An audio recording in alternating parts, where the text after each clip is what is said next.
have you ever wondered exactly how to buy a property? What are the actual steps you need to take to go from completely overwhelmed and not knowing where to start in terms of getting into your first property to the whole process laid out in front of you? We're the Young Money Hackers podcast. I'm Charlie here with HD, and we're going to run you through this right now. So let's go with step one. What is the first step we should go for before even thinking about wanting to buy a property? Like, before you even take the first step, what do we have in mind here? The idea of a home, idea of an investment, or idea of a property, right? I think that needs to be clearly delineated. It needs to be clearly outlined. Otherwise, you're out there and you don't know what the heck you're looking for in the first place. So you have some ideas on this one. So what's the problem with the young people out there in Australia right now where they're looking for property? Like what are they looking for, and why is that a wrong thing, and how should we shift our focus? The problem that the masses have in terms of focusing on purchasing their first property is that they will want to go straight for their ideal home. And I've said this in other episodes, but they do things like over leverage. They look for the perfect dream home so they can post it on social media for all their friends to see how good they're doing, right? Keeping up with the Joneses, that kind of thing. When you can actually set yourself up in a property that might not be at that standard, but you can work on it over time with things like renovation, the whole wealth building process over time. So you can get yourself into a good property that's affordable and give you those lifestyle perks as well. So I think that is a key element to focus on. That's right. For even looking. Exactly. And I think the two most important things I would encourage our young money hackers, the faithful listeners of our podcast, would focus on is two things: is capital and cash flow.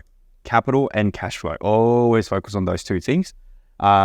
And we want to be focusing on properties where we'll buy it and it will end up putting more money into your pocket. So we're going to go through exactly how we do that. So you're saying that a lot of people are out there looking for their dream, but you really want them to look for a property. So when I look for, I'm guessing it's an investment property that we're looking for. So when we're looking for an investment property, like what are some of the things that we need to look out for? I'm a bit stuck because, like what numbers do we look at? Something that we can ideally live in, right? So something that will give us an actual lifestyle, something that might have the space and the things we want in an actual home, and not on a completely fringe, like rural suburb either. Something that's in a good location that we know is going to give you a good performance over the next 5 years.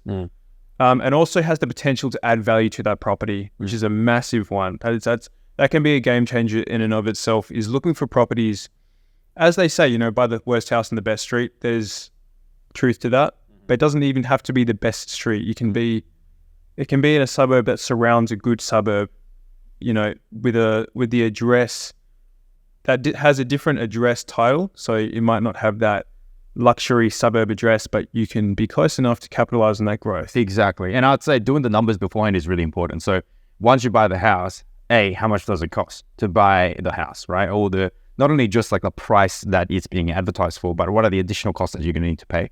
Run the math on that.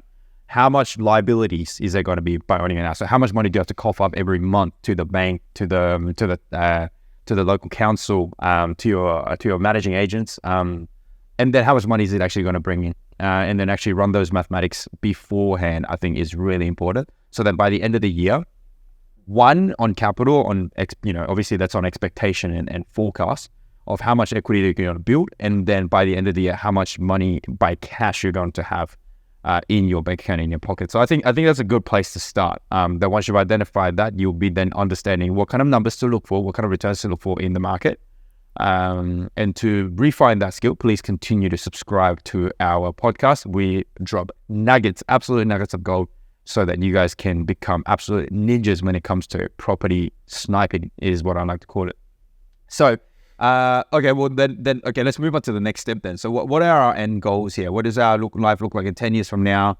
And why is that an important question to ask? One of the biggest problems is immediate gratification, as we just said. So like, if you can look at what your life will look like in 10 years from now, 15 years from now, you might have kids, you might have a family, and you want to be able to know that you can support that family comfortably.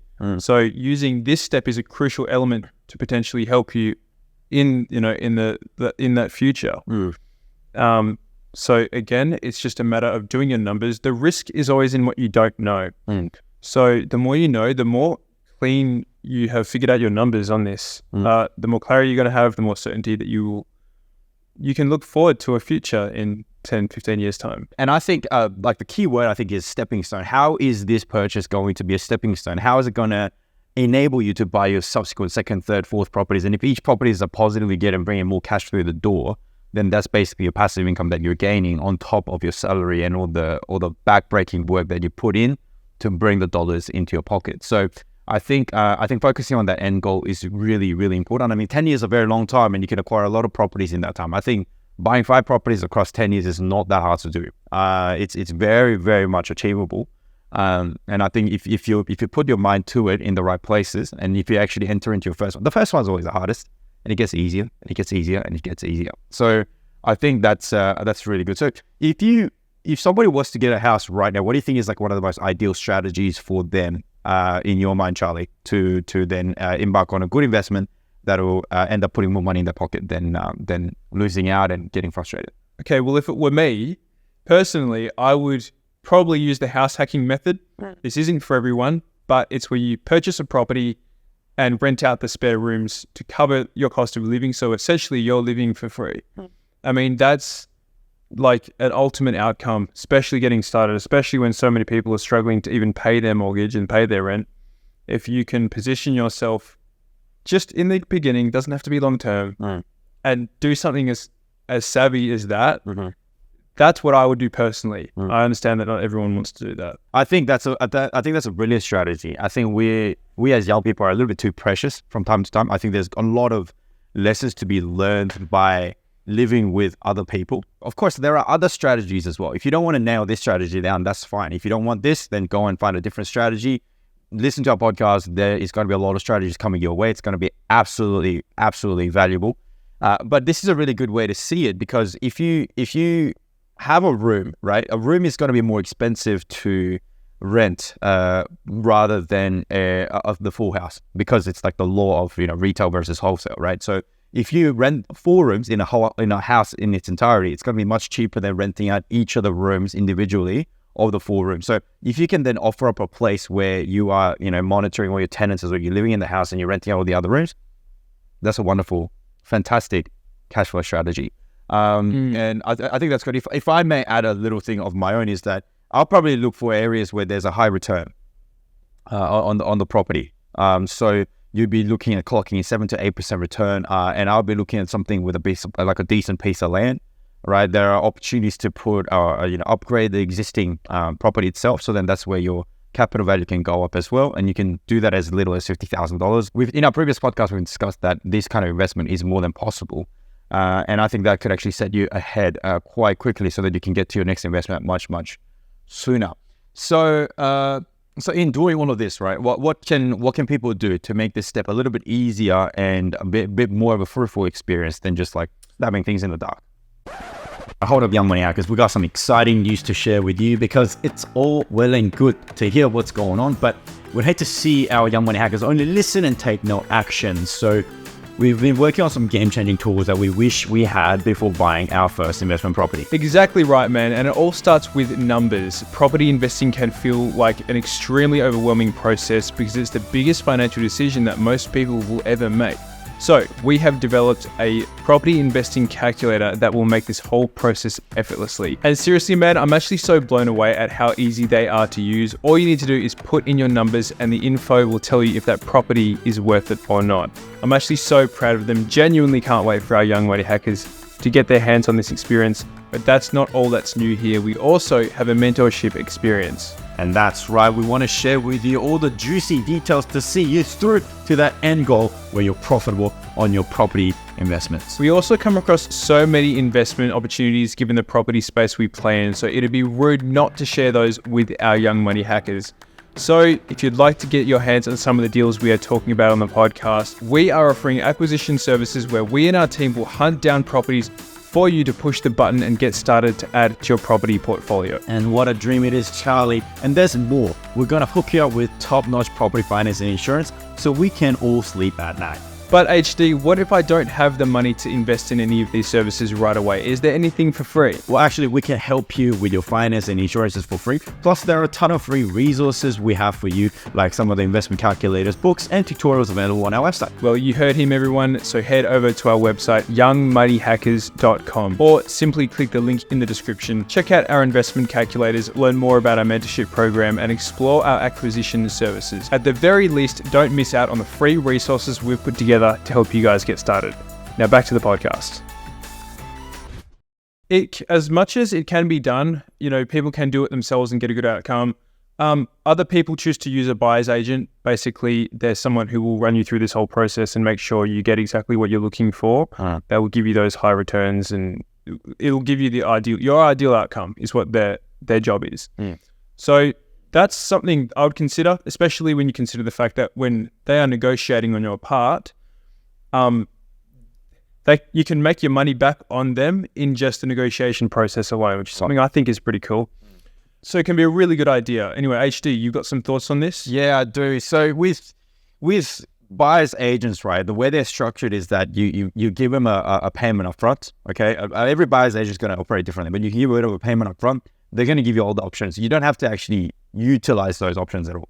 The option of it in itself is a premium. I think that's really, really positive on top of whatever you want to do out there. Now, that defeats the purpose of getting one, because if you had the time to go and find all these deals yourself, that's fine. But the buyer's agents are always going to be abreast of better and bigger deals in the marketplace, where it's going to be more worthwhile, and you're going to get your dollar going much further distance than if you were to do it yourself. So I think that's where the benefit of buyer's agents can be. Obviously, you want to be picking the right buyer's agents, because when you meet the buyer's agent, you want them to be speaking the same language as you are doing as well. And what they also help you do is that they actually get you alongside the best team, members to actually make the whole process work really well. Now, if you don't want to go through it with one of their options, you don't have to. If you want to go through with one of their options, then you pay them the rest of the bill, and then they'll go and do the negotiation. It's usually on a flat rate basis, and they get you the best deal possible. And then you have to be happy until you sign the dotted line, of course. So that is how buyer's agents work. Now, moving forward, the buyer's agent is the only thing that you need. You're going to need other things like your finance brokers, your conveyancers, your everything, and and then your building inspectors as well. There's just so many things that are actually involved in buying property, and they're going to put you in touch with the right people. So let's actually talk about the extra steps of then going forward with a deal. So before we can go and buy a property or think about what to even buy, what are the initial considerations that we need to have? So we need to understand our own numbers. So we've got to understand how much we can borrow. Obviously, are we in a good position to put down the deposit? Do we have any debts that we need to clear away before we take on extra debt? So things like your car finance, your HEX debt, credit card debts, even buy now, pay later. These things can all contribute to your borrowing capacity in a negative way. So I would personally go about doing my best to minimize that or even eliminate those before taking on a mortgage. Exactly. And I find that also even things like your Netflix subscription and Spotify subscription and things like that actually now play a role into assessing your serviceability of a loan, which is quite crazy. Also, any kind of regular habits such as gambling or pokies or anything like that. Not that many young people are into those things, but those are some of the things that we need to be worried about. It's something we need to be concerned about. Also, student debt, I heard, is actually not that big of a deal as long as you've got a nice stable job. But at the end of the day, I think borrowing capacity is really, really important. I think though, to calculate all of this, don't be alone in this, but just go see a finance broker. Guess what? Finance brokers are free. So if you are in need of one, definitely reach out to us. We'll get you in touch with one of the best ones across the nation that can service you wherever you are. And they've really come through our clients for us, haven't they? So they're really good at what they do. And so, of course, getting a finance broker that can actually vouch for you and actually have the future goal in mind in acquiring a property, I think is really important. So a mortgage broker will then go through and guide you along the process, and they're usually very well experienced when it comes to property acquisition themselves.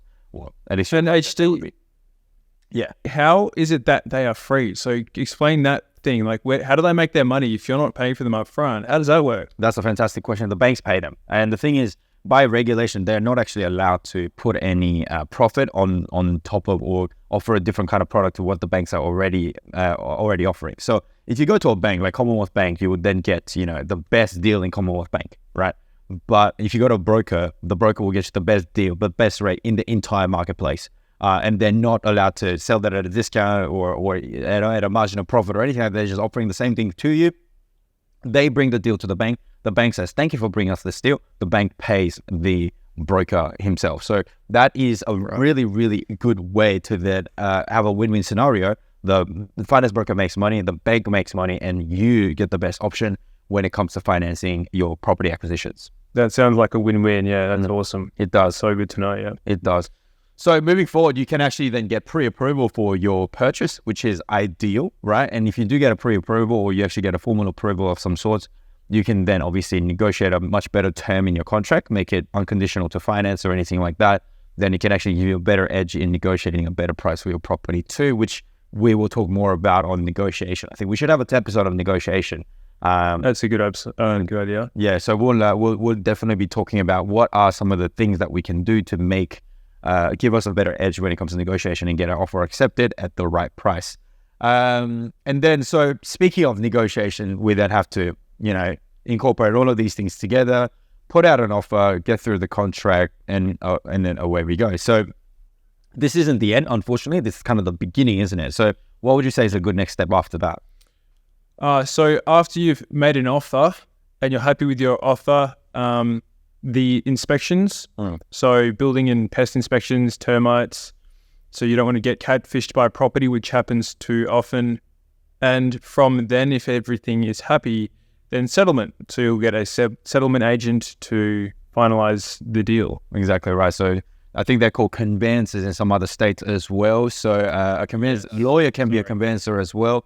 They cost anywhere between $500 to about an $800 price ticket, right? Yeah. Up to $1,000 sometimes I've seen. Yeah. But yeah, that's about right. And then that also will identify all your council rates and all the adjustments around that as well as calculating your stamp duty too, which you should probably have ready before you start as well. And then after that, once the property settles, it's Bob's your uncle there. But depending on your strategy there, you might have to look at doing some renovations and doing some uplifts, selecting your property managers.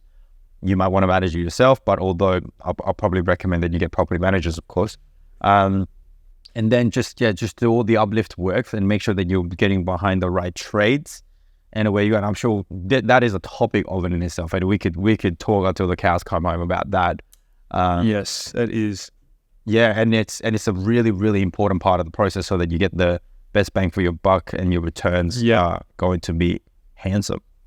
Knowing how to renovate a property is a skill of its own and can literally be the difference between a property making you money or not as well. Exactly right. Yeah. Well, thanks for tuning in today, boys and girls, ladies and gentlemen, Young Money Hackers. We're back again next week. Make sure you leave comments down below on any questions you might have. If you'd like to reach out to us, go check us out on Instagram. And if you'd like to seek some services from us, all the details are available in the description below. Thanks for tuning in today. We'll see you next time. Cheers, guys.